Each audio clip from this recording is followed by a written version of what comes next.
Boom, boom, boom, boom. Mr. Sandman, bring me some freedom. Boom, boom, boom, boom.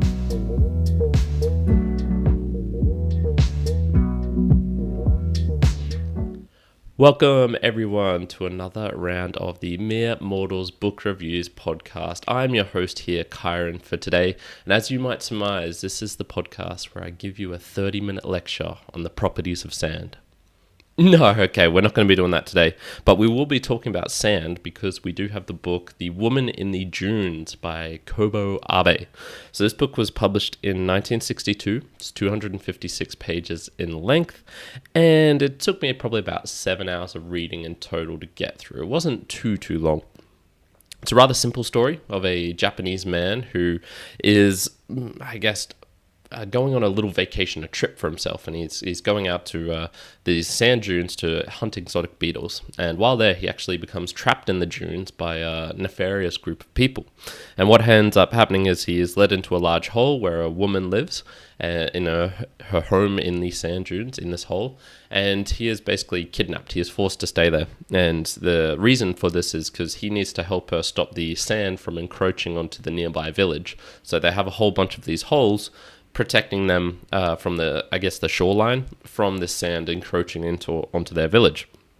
So as the book goes through, we get to witness his escape attempts from getting out of this hole, and I suppose his gradual process of getting accustomed to his new life in the hole, in the dunes.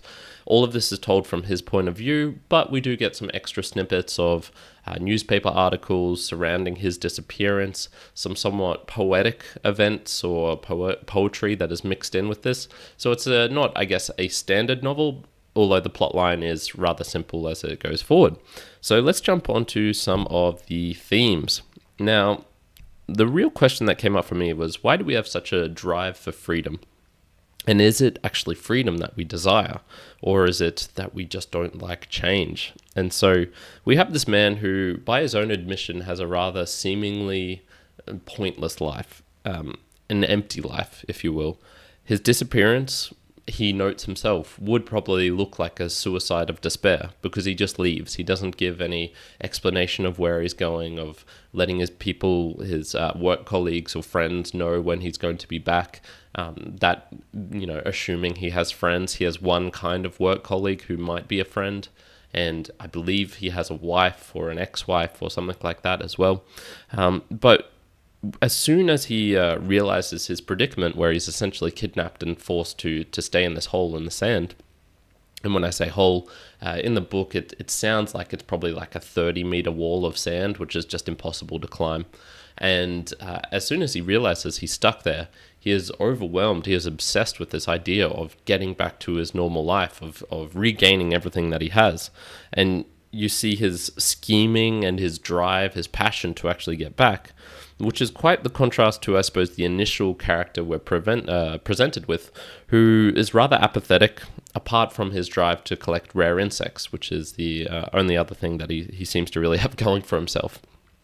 So as the book progresses, and with each attempt, and he is rather scheming and actually has some good attempts of escaping. He manages to trick the people and create his own grappling hook to get up into the sand, and he times his escape, and he makes sure that the guards aren't going to find him, and he almost gets out of it before getting stuck in quicksand and eventually getting put back in the hole.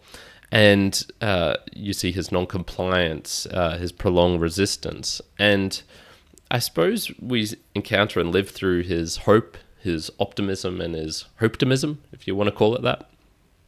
But he never details why he wants to get back to his old life. And this is the really interesting thing, because from my point of view, looking into it, he seems to have no regrets about a wasted life. Like his life, by his own admission, is rather pointless, but he wants to get back to it, even though it's not like he has a newfound appreciation for life and it's like, I need to do all of these new things. This bucket list I need to get back and do this. Once that's been taken away from him. No, he just wants to escape. And then it's like, that seems to be the end of his plan. There's nothing further or additional to that. He has no unmet goals. He has no new ambitions. And if we analyze his situation, kind of stepping back from him, you'd almost say that he's better off than when he was initially. So we see that he goes from a life of, working to live, living to work, and his whole life is just around work, and then he escapes every now and then to do these little day trips to collect insects. But we see, okay, well, he in this hole there's a house, and in this house there's a rather beautiful Japanese woman who who becomes attached to him, and from what I can tell, loves him, at least in maybe a Japanese sense of the word love. We can see his fitness improves greatly because he has to spend a lot of time each day shoveling sand and working on a project, I guess, to stop the sand from encroaching. He has a lot more of creative process, a drive. He becomes a lot more interesting in the sense that he's working on things, he's scheming, he's doing this. He becomes somewhat mechanical and develops like a sense of being able to draw water from the sand, a new method, an interesting concept which he thinks no one else has really encountered before, a daily task to occupy him. I'm not condoning the meta-ethics of coercion, which is obviously a bad thing, of kidnapping, which is obviously a bad thing. But it is funny looking back and going, you know what, he probably has a better life now than he did before. And it's also interesting to note how these artificial limits can somewhat inspire us. The person who loses an arm or a leg can go on to do better things than they were beforehand, because there is this new artificial limit, this new boundary, a new challenge that needs to be overcome. Now, once again, going on to the themes, to take away from all of this, is this something that you would want to strive for, perhaps? And it did make me reflect upon some recent thoughts I've had, which was, I'm personally of the opinion that if you are a regular guy or a regular gal, and I'm putting my hands up for this, I feel like I am the most typical human being you could almost find. You can do almost anything. Obviously within the limits of reason. You're not going to become the fastest person on the earth. You're not going to become the best at this. That requires a lot of genetics. But I think you can, if you apply yourself to a goal, you can get into the top 1%, top 0.1% of anything in life. And but there are a few situations where a person is truly trapped in this sense, and these seem to be ones like this, where you are kidnapped, or where you are perhaps even some people like to do this artificially for themselves and put some restrictions on themselves to try and force themselves to do better in their life, or to get some motivation. So there's two questions that this book raises for me. Is it worth forcing yourself? The first one, is an unextraordinary life a life not lived well, as in everyone should be striving to live a rather extraordinary life, depending on their own definition, but a life where they're content, where they have fun, which is exciting, which is optimizing for human, all the kind of better things of human nature. Is someone who isn't going after that, is that a life not lived well? And then secondly, is it worth forcing yourself into a position where you must adapt and create this life for yourself? So if you're trundling along and you're like, oh, okay, my life's not doing too well, is it worth going like, I'm going to sell all my possessions and move to Peru to force myself to become an entrepreneur, or to become creative, or to travel, or to put myself in a situation where I'm very uncomfortable? Me personally, I lean towards a no on both of these aspects. And personally, for myself, for example, I'm content to live a life which is, at least by a lot of people's standards, not extraordinary, and probably even by my own definition, I would say is not an extraordinary life. I spent the last month going to North America, visiting some friends, internet friends, and meeting them in real life for the first time. And in between that, I would just kind of explore the cities I'm in. In particular was when I was in Toronto and in Montreal. And so I would spend kind of 5 hours in a day, just walking around the city, just observing, just looking at things.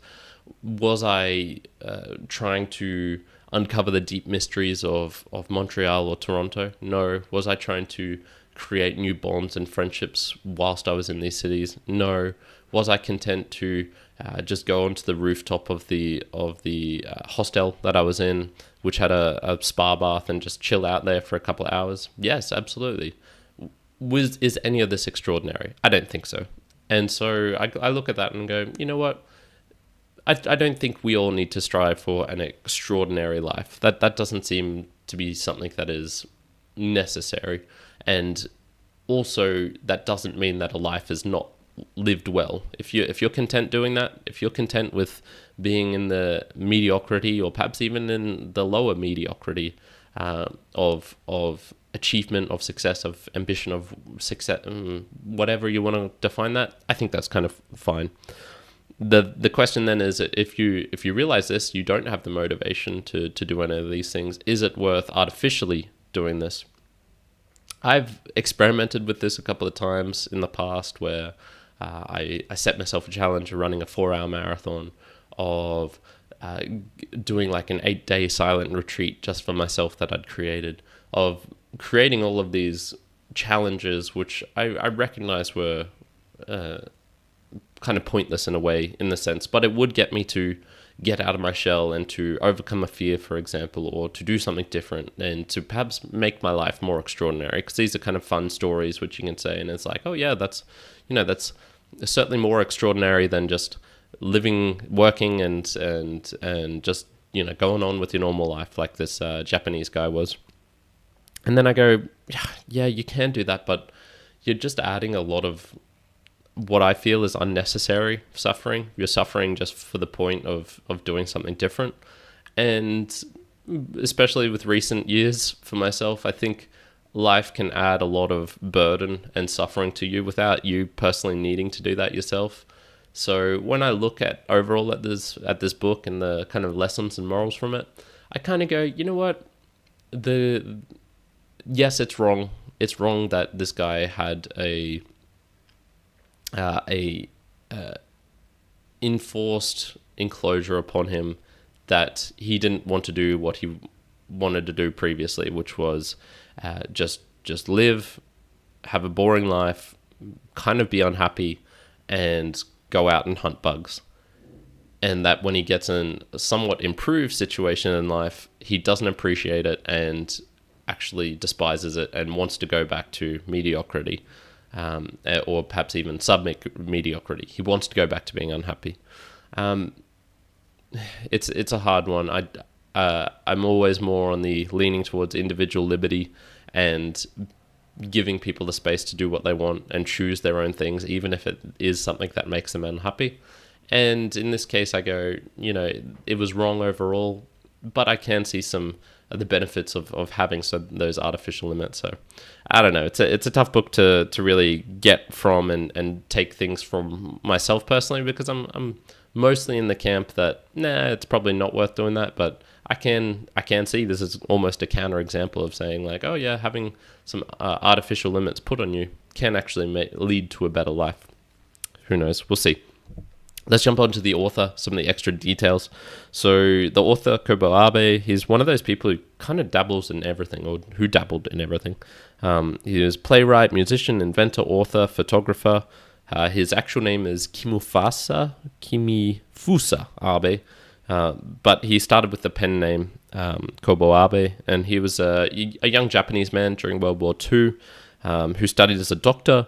He wrote during that time and was also interested in a lot of far-out experimental ideas like communism, for example, but also had his own steadfastness, I guess, of what he believed in life, and ended up, I believe, getting kicked out of the party or certainly excommunicated because he didn't follow the party line to a T. So he likes new ideas, but is also not a sheep in the sense that he'll just fall into place when new ideas are presented to him. So a curious idea type of guy.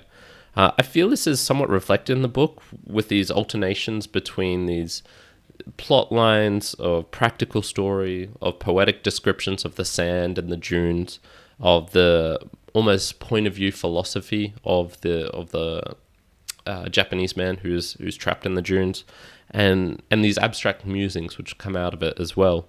what I particularly noticed about his style was this lack of menace. As you're reading through the book, you're never really getting the feeling that he's in danger, even when he is almost on the point of death of dehydration, because he's trying to outlast the kind of citizens, the people of this village who are trapping him. Even when he's escaping and is getting chased by dogs, or these people are physically enforcing themselves upon him to get back into the hole. Even when he gets trapped in the quicksand, never is there this feeling of like, this is an actually dangerous situation. It's more paradoxical. It's more eerie. It's more weird than anything else. And I think this was it was a rather impending doom, perhaps, than an acute horror. And this is where you realize the relative hopelessness of his situation. There's nothing he can do to really escape from this place. He is probably going to stay there forever. And I think this is where you can see the influence that Franz Kafka had on him. And I would probably relate that, oh yeah, this book is actually somewhat similar to some of the Kafka books, hinting at, I guess, the idea, I guess, that he had the influence, the recommendations of the future was, I'd probably say, like, check out some Kafka books, because I got that same sort of feeling despite the style changes and the complete differences in what they were writing about. So let's jump on to just my summary. And it's a good book in the sense that there is a lot to explore. There's relationships, there's sand metaphors, there's human liberty. There was a section or two that I found a bit too artsy personally, where it was getting into this poetic descriptions of sand, and it's like, I don't care about this, or even the properties of sand. It's like the 1/6 millimeter diameter allows these properties, and the sand fluids and all this thing, and it's like, I don't really care. That being said, I think I might have given this a high rating 10 years ago. If I'd read this book then, it probably would have been a bit more, not revolutionary, but certainly a different type of book, where I would have gone, whoa, like, I've never read anything like this before. Unfortunately, I have read a fair bit since 10 years ago, and so my overall impression of this is kind of like, oh yeah, this is an interesting book. It's not bad, but I have read things similar to this, so it doesn't have that novelty of impact which I had previously. So overall, I'm going to give The Woman in the Dunes by Kobo Abe a 6.5 out of 10. I think it did the best for it could of this story type, and it's just, yeah, it's of note, it's of interest. But if you've read Kafka before, if you've read some of these other absurdism type books, you're probably going to go like, okay, I can see this. I've seen this sort of thing before. So let's jump on to some of the final sections here. I've got the value for value one, and for the first time in, how long? Almost a couple of months here at least. I've gotten some boostergrams coming in. So this, funnily enough, as I was mentioning, I was in Nashville in the United States in late July. And I met a guy there who just went under the name BitpunkFM, and he said we talked about the book reviews, and he was like, "Oh, awesome! I'm gonna check them out." And he has not only done that, but sent in a couple of messages. So he said, "Great to meet you in Nashville. Try the Tower and the Square next. It will go well with this style." KNE is what he wrote. Which is we were talking about the book review I'd done of The Cathedral and the Bazaar recently. So great recommendation there. Thank you very much. He also said, "You're making me want to start a book podcast. The short format is great." Thank you very much. Both of those were 2,000 sats sent using Fountain. And then finally, I'm maybe low A2 in Slovak, and what I sometimes do is read the page as much as I can, then go back with Google Translate. I don't go word by word. I find that too painful. My kids read like this. They plow through, kind of not understand some words, and just keep moving on. Be like the kids. Thank you. Yeah, that was probably in a reference to some of the Portuguese and other type of books that I've read, where I probably tend to stay on them too long. For example, this book here, which I'll talk about shortly, and Jorge Amado's Capitães da Areia. And I do sometimes spend a little bit too long trying to understand every word. So that was another 1,000 sats sent using Fountain. So thank you very much, my friend. So This is a value for value podcast. We saw a lot of value there, and this is where you can contribute with treasure. So if you go to meremortalspodcast.com/support, I've got an explanation there of how you can support us monetarily. There's a PayPal link for easy access, but you can also go into a modern podcasting app, and there you can send us a boostergram, which is what Bitpunk has done here. And these are messages that come directly to me in the app with the support that they want to donate into the show as well. And support is very much appreciated because it takes time, energy, and money to keep all of this going. So you can do it like that. You can also do it with time, sharing this podcast with someone, creating an audio clip and moving that on, whether that be word of mouth or via social media, liking, all those sorts of things help. And then finally, with some talent, and what I really love hearing is book recommendations, what you want me to cover on this or think that I will enjoy based on some of the other book reviews I've done previously. So he gave me one right there, Tower in the Square, so I will definitely be checking that out at some point. A final reminder here is that I do these live on, depends on the time, to be honest. I'm a little bit sick at the moment, so I pushed it back 3 hours today, so apologies if you were waiting at the normal time. We actually do have Cold McCormick here. He says, All the Mere Mortals, audio cut out, refreshing to see if it's just me. It was me confirmed. Wow, I love book reviews. So thank you very much, and I'm very glad that it was just you that cut out and not me. Otherwise, that would be really annoying to redo all of this. So I try to do these at 10 a.m. on a Brasilia Standard Time, which is BRT. I should be able to do that for the next couple of weeks in a row at least. And then we'll have to see in the future, just based on where I'm at and because I'll be traveling again back to New Zealand and then back to Australia, and then I'll have a bit more of a consistent stream. What kind of other books are coming up for the future? So I am, as I mentioned, reading this Portuguese book, Brazilian book in Portuguese, and I will hopefully get through that in the next couple of weeks. Not hopefully, I will get through that in the next couple of weeks.